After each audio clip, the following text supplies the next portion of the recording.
శ్రీమాత్రే నమః.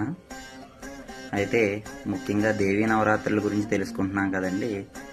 తర్వాత కొంతమంది అడిగారు ఏంటంటే, దేవీ నవరాత్రులు చాలా ప్రత్యేకమైనవని మనం చెప్పుకున్నాం, అమ్మని ఏ విధంగా పూజించుకోవాలి అని అడిగారండి.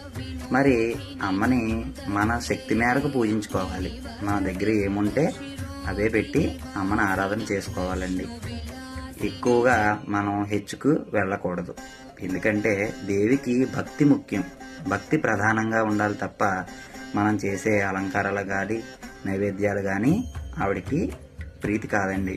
మనం భక్తితో సమర్పించే ఏదైనా కూడా అమ్మకి చాలా ప్రీతికరమైనదిగా ఉంటుంది.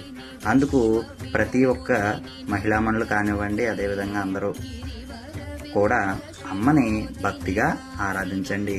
దేవి కృపకు పాత్రులు కండి.